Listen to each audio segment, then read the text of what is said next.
The silence that followed Maya's exit stretched like taffy, thick and uncomfortable, filling every corner of the dining room where three people sat frozen around a table still laden with Sunday dinner.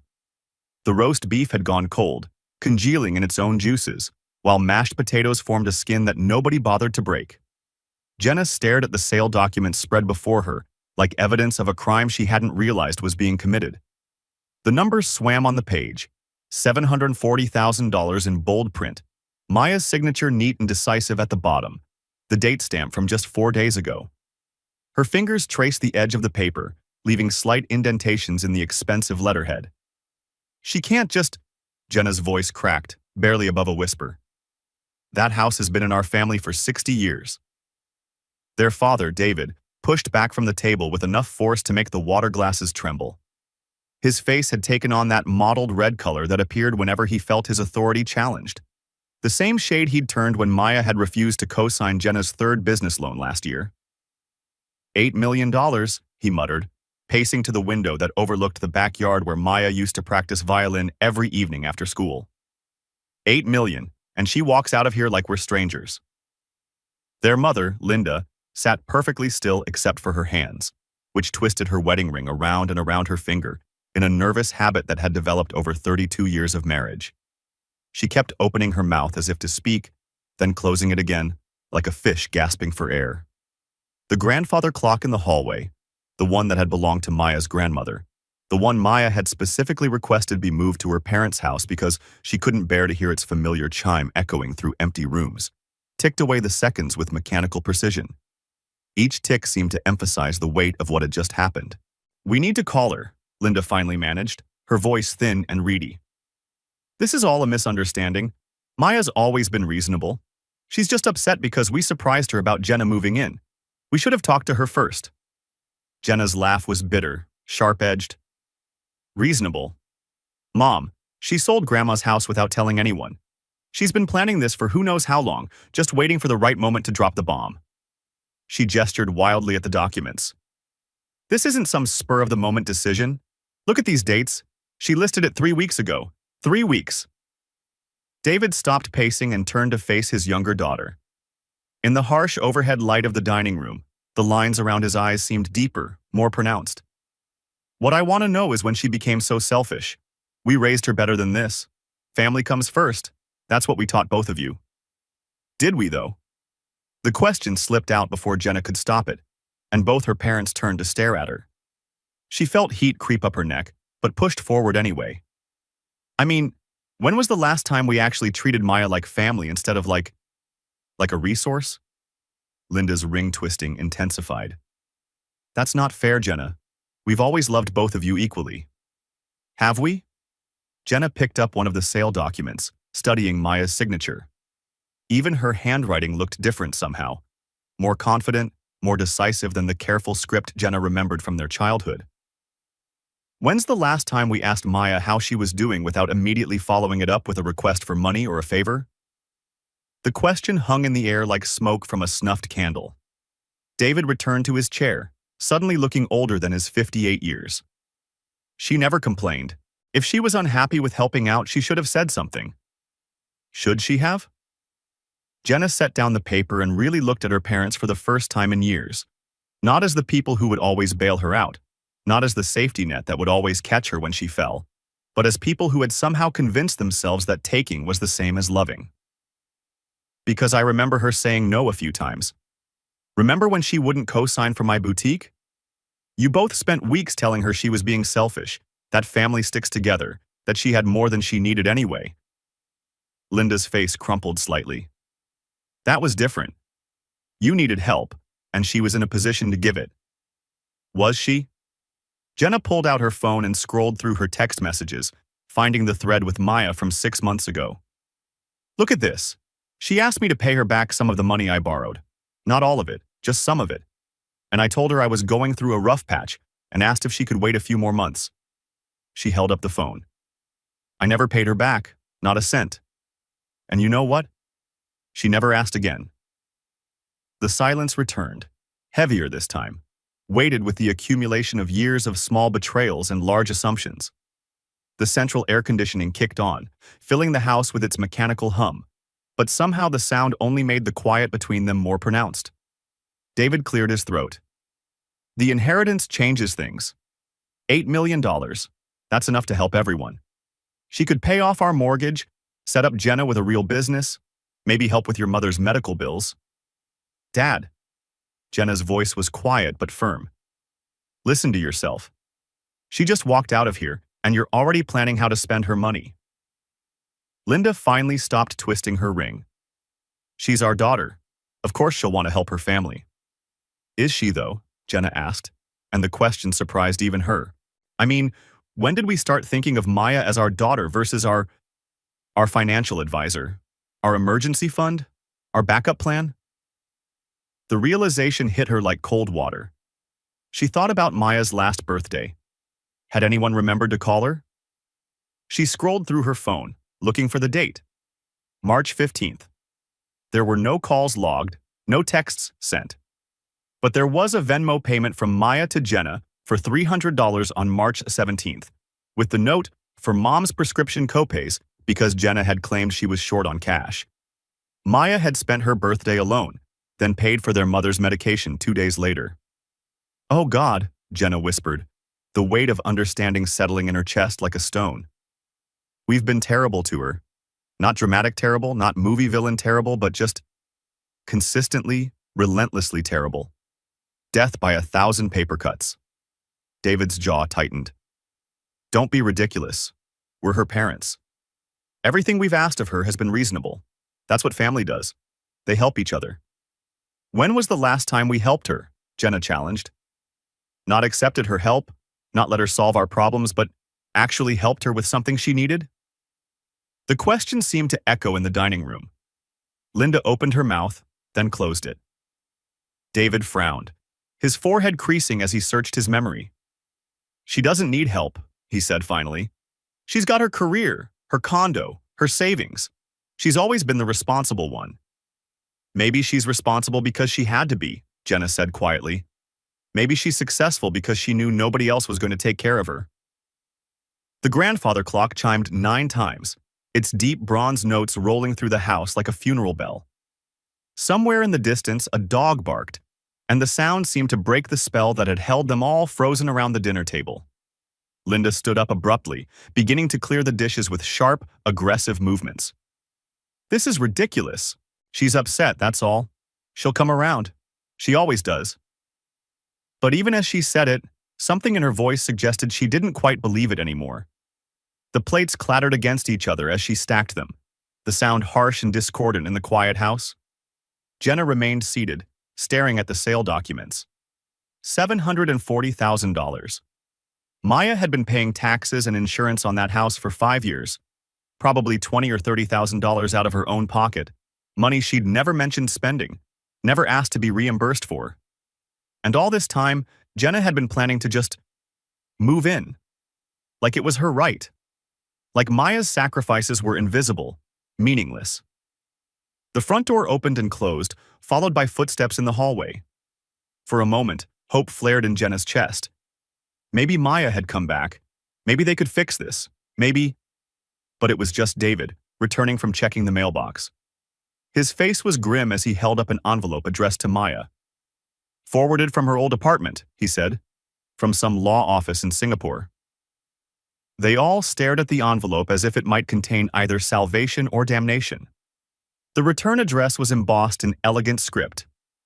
Westfield and Associates, International Estate Planning. Should we? Linda began. No, Jenna said firmly, surprising herself with the conviction in her voice. It's not ours to open. It's hers. Everything is hers, and we need to stop acting like we have a right to any of it. David set the envelope on the table with careful precision. $8 million, he repeated, as if the number held some kind of magic that could undo the evening's revelations. It doesn't matter if it's 8 million or 8 cents, Jenna said, standing up from the table. It's not ours. And maybe that's exactly what Maya's been trying to tell us all along. Maya stared at her reflection in the bathroom mirror, watching steam from her shower slowly fog the glass. Her hands trembled slightly as she reached for her coffee mug, not from nerves about the inheritance meeting, but from the adrenaline that had been coursing through her veins since she walked out of her parents' house 12 hours ago. She'd barely slept. Every time she closed her eyes, she saw Jenna's face when she'd opened that folder. The way her sister's confident smile had crumbled into shocked disbelief. The way their father's authoritative tone had dissolved into stammering confusion. The way their mother had reached across the table as if she could somehow undo what had already been done. Good, Maya thought, taking a sip of coffee that was still too hot. Let them sit with that feeling for a while. Let them understand what it's like when someone makes decisions about your life without asking. Her phone had been buzzing all morning. 17 missed calls from her mother. 8 from Jenna. 3 from her father. She'd turned off the notifications after the 5th voicemail that started with, "Maya, sweetie, we need to talk about this inheritance situation." The law office of Westfield and Associates occupied the top 3 floors of a gleaming downtown building that Maya had driven past 1,000 times but never entered. The lobby smelled like expensive leather and fresh flowers, white orchids arranged in crystal vases that probably cost more than most people's rent. "Ms. Chen?" The receptionist's voice was cultured, professional. "Mr. Westfield is ready for you. 32nd floor, corner office." The elevator ride felt eternal. Maya caught herself checking her reflection in the polished steel doors, adjusting her blazer, running her fingers through her hair. She'd chosen her outfit carefully this morning, the navy suit she wore to important client presentations, the one that made her feel powerful and in control. Today, she needed every ounce of confidence she could muster. Robert Westfield was not what she'd expected.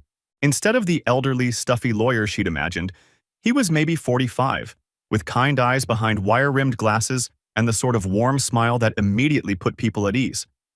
His office was enormous, with floor-to-ceiling windows overlooking the city and walls lined with law books that actually looked read rather than decorative. "Ms. Chen, please sit." He gestured to a leather chair across from his mahogany desk. "Can I offer you coffee? Water?" "I'm fine, thank you." Maya settled into the chair, noting how it seemed to envelope her in softness. Even the furniture here whispered of money and power. Westfield opened a thick manila folder, much thicker than the one she'd slid across her parents' dinner table the night before. "Before we begin, I need to verify your identity." He slid a photograph across the desk. "Is this you with Margaret Chen?" Maya's breath caught. The photo showed a younger version of herself, maybe 12 years old, standing next to an elegant Asian woman in her 60s. They were in what looked like a garden, both smiling at the camera. Maya wore a sundress she vaguely remembered, and the woman had her arm around Maya's shoulders in a gesture that seemed both protective and proud.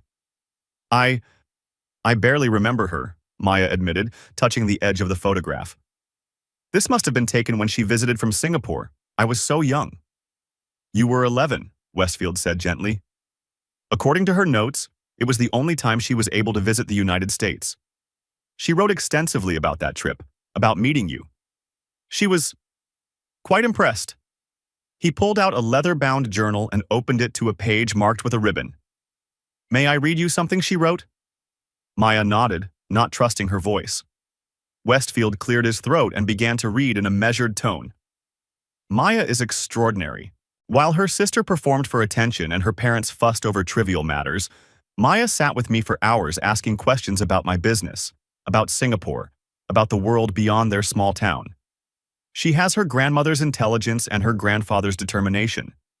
She reminds me of myself at that age, hungry for knowledge, unafraid of hard work, but too generous for her own good. I see how they take advantage of her kindness. She gives, and they take without gratitude. One day, she will need to choose between their comfort and her own survival. When that day comes, I hope she chooses herself." The words hit Maya like a physical blow. She pressed her hand to her chest, feeling her heart race. "She wrote that about me. After one visit?" "She wrote about you regularly over the years," Westfield said, flipping through pages covered in neat handwriting. "She followed your career, your achievements. She knew about your college graduation, your first job, your house purchase. She was incredibly proud." "But how did she know all that?" Westfield's expression grew complicated. "She hired a private investigator to keep tabs on your family. Not in an intrusive way, just periodic updates. She wanted to know how you were doing, whether her instincts about you had been correct. Maya felt a chill run down her spine. What kind of updates? The investigator documented patterns of behavior. Your family's financial difficulties, your repeated loans to them, your sister's business failures, your parents' tendency to rely on you as their safety net. He pulled out another folder, this one filled with photographs and documents. She knew about every car payment you made for Jenna, every mortgage payment you covered for your parents, every loan that was never repaid. The folder contained bank statements, photographs, even copies of text messages. Maya saw her own handwriting on checks made out to her sister, screenshots of Venmo payments to her parents, photos of her at family gatherings where she looked tired and strained while everyone else seemed carefree. Maya struggled for words. This feels like stalking. I understand your concern, Westfield said carefully. But Margaret was protecting an investment. She intended to leave you everything from the moment she met you, but she needed to be certain you wouldn't simply give it all away to the same people who had been taking advantage of you for years. He pulled out a sealed envelope with Maya's name written in elegant script. She left you a letter. I think it will explain her reasoning better than I can. Maya's hands shook as she opened the envelope. The letter was written on cream-colored paper that felt expensive between her fingers. The handwriting was the same neat script she'd seen in the journal. My dear Maya, if you are reading this, then I am gone, and you are finally learning the truth about your inheritance. I imagine you are confused, perhaps even angry about the investigation I conducted into your life. Please understand. I did not spy on you out of cruelty, but out of love and concern. I recognized something in you during our brief meeting when you were 11. You had the spark of independence, the intelligence to build something meaningful, but also the soft heart that makes you vulnerable to those who would exploit your kindness. Your grandmother and I corresponded regularly over the years, and she often worried about how your family treated you. She saw the same patterns I did, the way they turned to you whenever they needed money, support, or rescue from their own poor decisions. The way they praised your responsibility and success while simultaneously punishing you for it by expecting you to subsidize their failures. The way they made you feel guilty for having boundaries or asking for anything in return. I built my fortune from nothing, Maya. I started with a small import business in Singapore and grew it into an international empire through hard work, smart investments, and most importantly, learning when to say no. I never married, never had children, because I poured everything into my business. But I always wondered what I might have passed on to the next generation. When I met you, I saw potential that reminded me of my younger self. But I also saw the trap you were falling into, the trap of being too generous, too responsible, too willing to sacrifice your own dreams for people who would never do the same for you. The private investigators' reports confirmed my fears. Over the past 15 years, you have given your family more than $200,000 in direct financial support. Car payments, mortgage assistance, business loans that were never repaid, emergency funds, insurance payments, even grocery money when your parents claimed to be struggling while simultaneously taking expensive vacations. You have subsidized their lifestyle while living modestly yourself. You drive a 7-year-old Honda while your sister drives a BMW you helped finance. You live in a small condo while making mortgage payments on your parents' house. You shop at discount stores while buying your family name brand everything. This ends now. My estate is worth approximately $8.2 million. This includes properties in Singapore, Hong Kong, and Vancouver, plus liquid assets and investments. But this inheritance comes with conditions, not legal ones, but moral ones that I trust you to honor. First, you will not give any portion of this inheritance to your parents or sister. Not $1, not one property, not one investment. This money is for you to build the life you deserve, not to continue subsidizing theirs. Second, you will use this opportunity to establish boundaries with your family. They have trained you to believe that love equals financial support, that being a good daughter or sister means sacrificing your own security for theirs. This is a lie they tell themselves to justify their selfishness. Third, you will invest in yourself, your education, your business ventures, your dreams. Start the consulting firm you've always talked about. Travel to the places you've only seen in magazines. Buy the house with the garden you described to me all those years ago. I know this will be difficult. They will be angry, hurt, manipulative. They will accuse you of being selfish, of abandoning family, of forgetting where you came from. They will use every weapon in their emotional arsenal to make you feel guilty for finally choosing yourself. Do not let them succeed. You are not responsible for their poor financial decisions, their failed businesses, their inability to live within their means. You are not a bank, a safety net, or a backup plan. You are a brilliant, capable woman who deserves to build wealth and security for herself. The lawyer will give you all the details about the properties and investments. Take your time learning about your options. Hire the best financial advisors money can buy. Build something lasting and beautiful. And remember, family is not just about blood. Family is about people who love you without taking from you, who celebrate your success without resenting it, who support your dreams without expecting you to fund theirs. I hope you find your true family, Maya. I believe you will. With love and faith in your future, Great Aunt Margaret Maya read the letter twice, tears streaming down her face by the end. When she looked up, Westfield was watching her with compassion. She was right about everything, Maya whispered. The amounts, the patterns, all of it. She usually was, Westfield said with a small smile. Margaret was one of the shrewdest businesswomen I ever knew. She didn't make emotional decisions. She made strategic ones based on careful observation and analysis. He slid another document across the desk. This is a summary of your inheritance. Properties, investments, liquid assets. Margaret's accountants have prepared everything for a smooth transition. Maya scanned the numbers, her eyes widening with each line item. Singapore penthouse worth $2.1 million. Vancouver commercial property generating $300,000 annual rental income. Investment portfolio worth $4.8 million.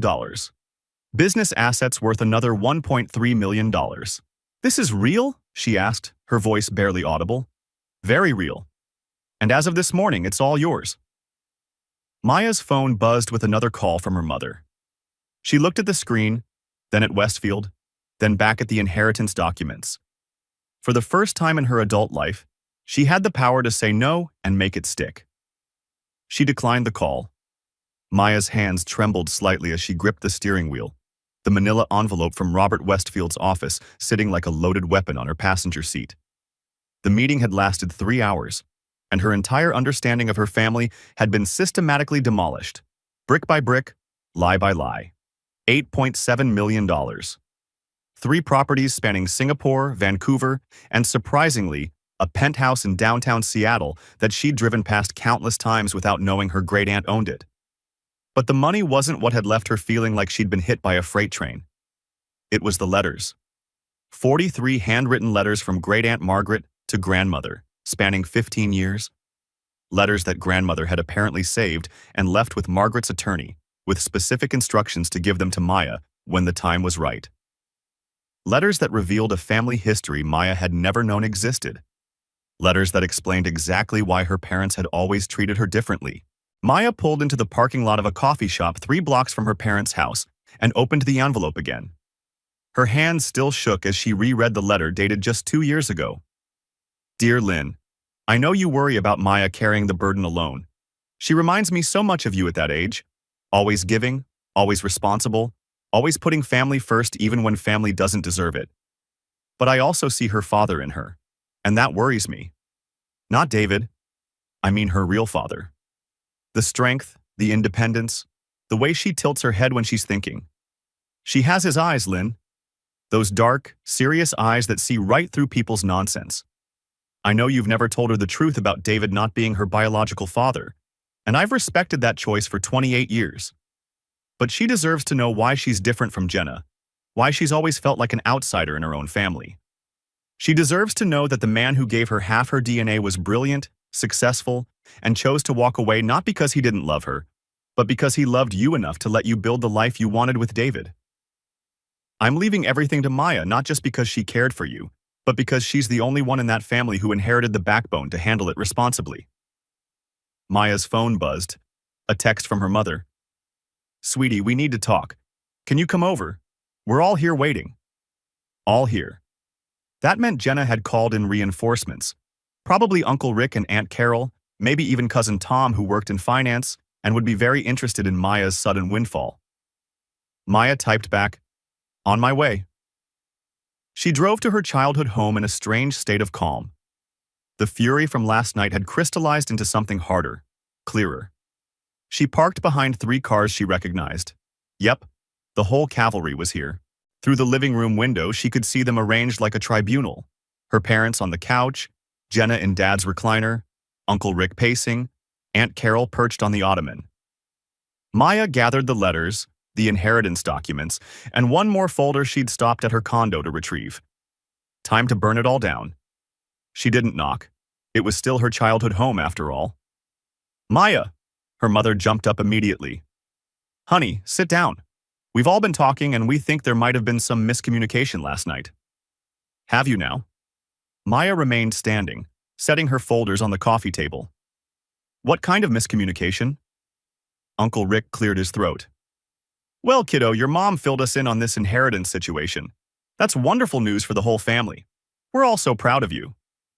"Proud of me for what exactly? Existing while my great-aunt died?" Jenna shifted uncomfortably. "Look, Maya, I know you're upset about the house thing, but I've been thinking. Maybe we can work something out. I could pay you rent or—" "The house sold, Jenna. I told you that last night. The new owners are a lovely retired couple from Portland. They're planning to turn Grandma's sewing room into an art studio." Her father leaned forward. "Maya, let's talk about the real issue here. This inheritance, it's a blessing for our whole family. Your great-aunt would have wanted— Do you want to know what great-aunt Margaret wanted, Dad?" Maya opened the first folder and pulled out the letters. Because she left very detailed instructions. The room went quiet. Maya could hear the old grandfather clock ticking, the same clock that had marked time during countless family dinners, holiday gatherings, birthday parties where she'd always felt slightly apart from everyone else. Now she knew why. "She left me letters, 43 of them, written to Grandma over 15 years. Want to hear what they say about what she wanted?" "Maya," her mother's voice was tight with warning. "Some things are private." "Private?" Maya laughed, and it didn't sound like her usual laugh. "You know what's interesting about privacy, Mom? It's usually used to protect lies." She pulled out the letter dated 3 years ago and began reading. "Lynn, I watched David's family at Jenna's engagement party last weekend. They fawned over her like she was spun gold, while Maya sat in the corner helping your mother with her medication. It broke my heart. Maya has given that family everything, her time, her money, her energy, and they treat her like the help. She deserves better than being their ATM and caretaker." "Maya, stop!" Her father's voice was sharp now. "Oh, we're just getting started, Dad. Or should I say, David?" She looked directly at him, and something in her eyes made him sink back into the couch cushions. "Because here's where it gets really interesting." Maya pulled out the letter from 2 years ago. "This one's my personal favorite." She read the paragraph about her real father aloud, watching her mother's face drain of color with each word. When she finished, the silence in the room was deafening.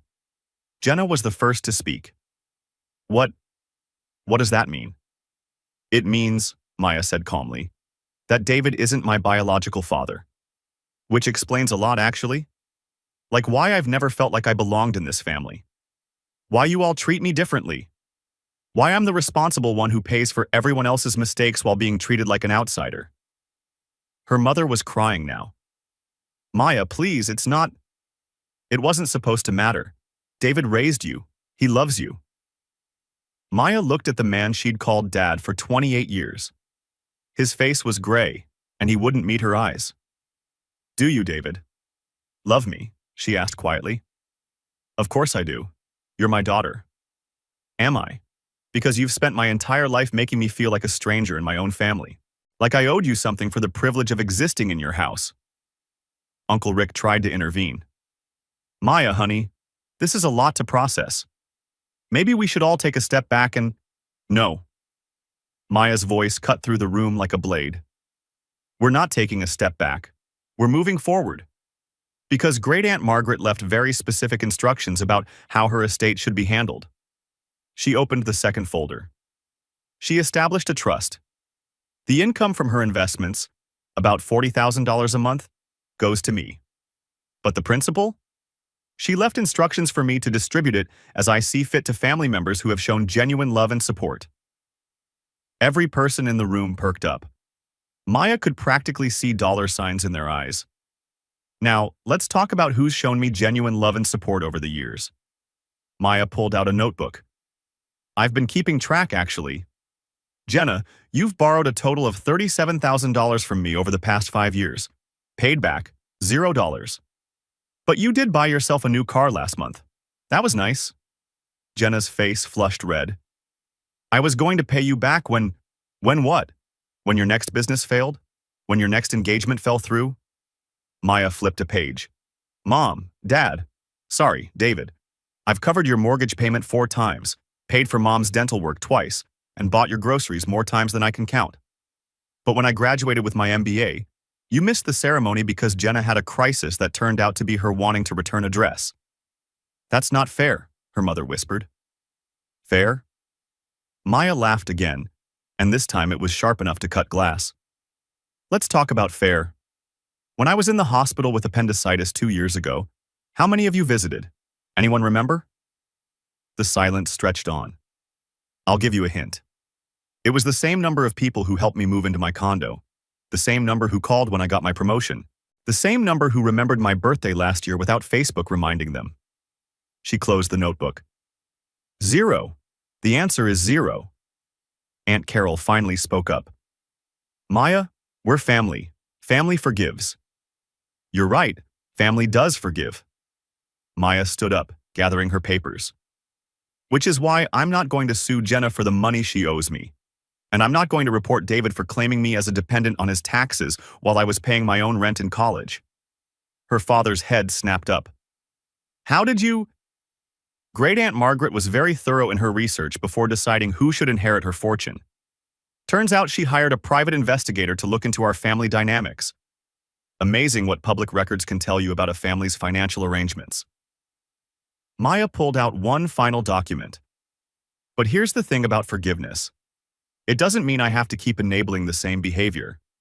So I've made my decision about the inheritance distribution.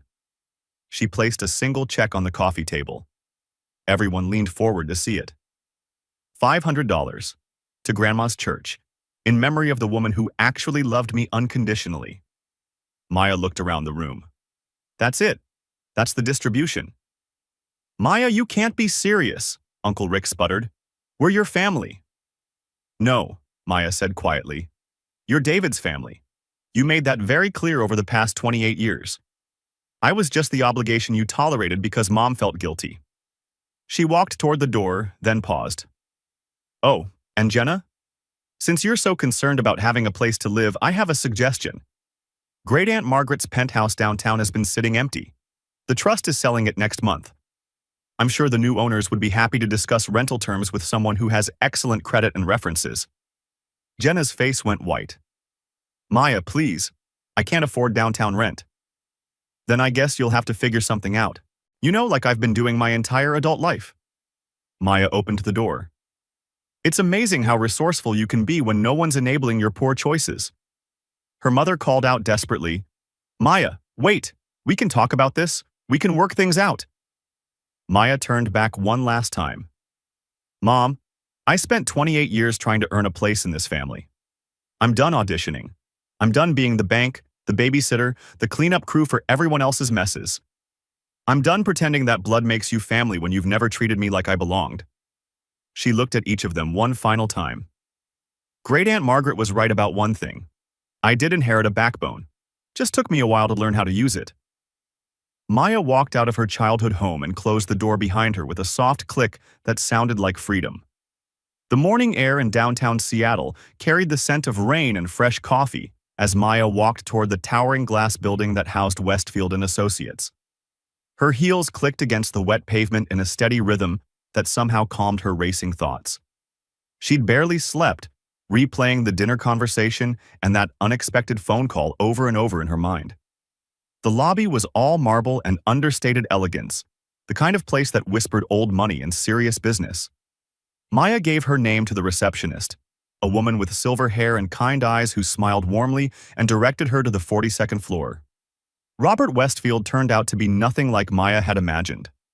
Instead of the elderly, stern-faced lawyer she'd pictured, he was perhaps 50, with laugh lines around his eyes and a genuine handshake that put her at ease immediately. "Ms. Chen, thank you for coming so promptly," he said, gesturing to a chair across from his mahogany desk. "I know this must all seem very sudden and perhaps overwhelming." Maya settled into the leather chair, her purse clutched in her lap. "I have to admit, I'm confused. I barely remember my great-aunt Margaret. I think I met her maybe twice when I was very young." Mr. Westfield nodded, opening a thick file. "That's not uncommon. Margaret Chen Lim was, let's say she was a very private person. She spent most of her adult life in Singapore, building quite an impressive business empire. Import-export primarily, but she diversified into real estate and technology investments over the decades." He pulled out a photograph and slid it across the desk. Maya's breath caught. The woman in the picture looked remarkably like her grandmother, but with sharper features and eyes that held a steely determination Maya recognized in her own mirror. She never married, never had children. But she kept track of her family from afar. She knew about your grandmother's death, about the house, about your career success. Mr. Westfield's voice grew warmer. She also knew about your family dynamics. Maya's stomach tightened. "What do you mean?" "Your great-aunt was quite thorough in her research. She hired investigators to keep tabs on the family. She knew about your financial support of your parents and sister, about how they took your generosity for granted." He paused, studying Maya's face. "She saw herself in you, I think. The responsible one who always puts family first, sometimes to their own detriment." The office felt suddenly smaller, the weight of this revelation pressing down on Maya's shoulders. "She was watching us?" "Not in a creepy way," Mr. Westfield assured her quickly. "More like, she cared from a distance. She wanted to make sure that when the time came, her legacy went to someone who would use it wisely. Someone who understood the value of hard work and wouldn't squander it." He opened another folder, this one containing official-looking documents with impressive seals. The estate includes 3 properties: a penthouse in Singapore worth approximately $2.8 million, a vineyard in Tuscany valued at $1.6 million, and a beach house in Malibu worth $3.2 million. There are also stock portfolios, bonds, and cash assets totaling just over $4 million. Maya felt dizzy. The numbers seemed surreal, like they belonged to someone else's life. That's over $11 million. $11.6 million to be precise, Mr. Westfield confirmed. "All of it yours, with one condition." Of course there was a condition.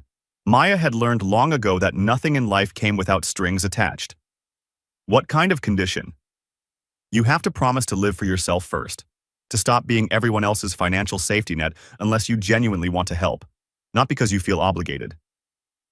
His smile was gentle but serious. "Your great-aunt was very specific about this. She said she'd watched too many generous people get taken advantage of by family members who confused love with entitlement." Maya's phone buzzed in her purse. Then again. And again. She pulled it out to see a string of missed calls and texts from her parents and Jenna. The messages ranged from apologetic to demanding to downright manipulative. "Sweetie, we need to talk about last night. Family is forever." "Mom, Maya, don't be selfish. Think about what Grandma would have wanted." "Dad, I already put a deposit down on the movers. You can't just leave me hanging like this." Jenna Maya showed the messages to Mr. Westfield, who read them with a knowing expression. "This is exactly what your great-aunt was talking about. They're not reaching out because they're concerned about you or want to apologize. They're reaching out because they want something." The truth of it hit Maya like a physical blow. Even now, even after last night's confrontation, they were still trying to manipulate her, still treating her like their personal bank account instead of a human being with her own needs and boundaries. "There's something else," Mr. Westfield said, pulling out a sealed envelope. "Your great-aunt left this letter for you. She wrote it 6 months before she passed away." Maya's hands trembled as she opened the envelope and unfolded the elegant stationery inside. The handwriting was precise, confident. "My dear Maya, if you are reading this, then I am gone, and you're about to inherit more money than you probably ever imagined having. I want you to know that this decision wasn't made lightly. I spent 60 years building this wealth, and I could have left it to charity or distant relatives who barely knew my name. But I chose you because I see something in you that reminds me of myself at your age, a good heart that others have learned to exploit. I made many mistakes in my life, but the biggest was thinking that giving everything to family was the same as loving them. It isn't. Sometimes the most loving thing you can do is let people face the consequences of their choices. Your sister has never learned to stand on her own because you've always been there to catch her when she falls.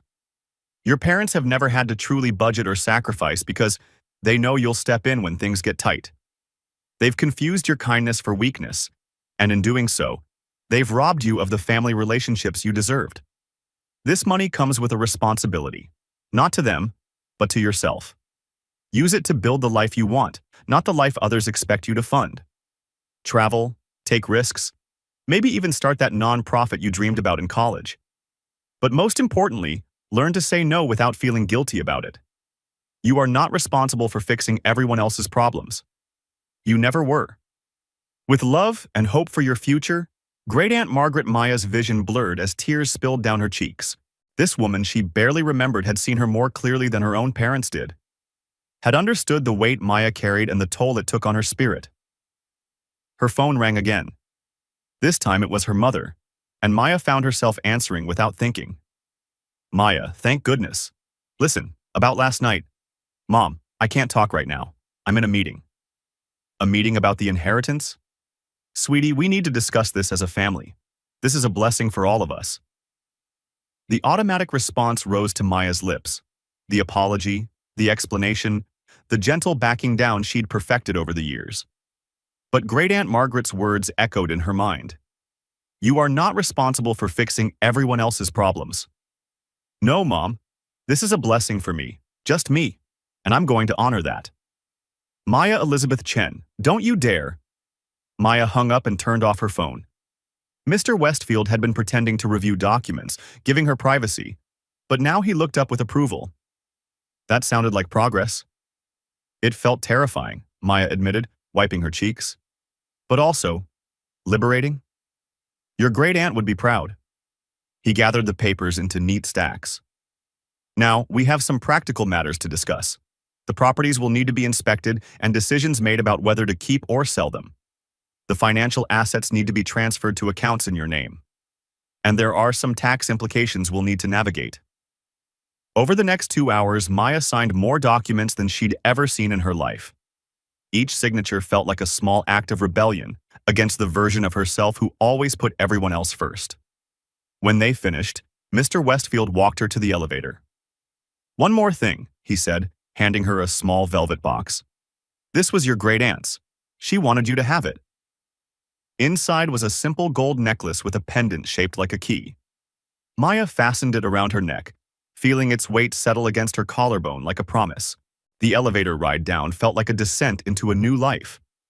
When the doors opened onto the lobby, Maya stepped out as a different person than the one who'd entered that morning.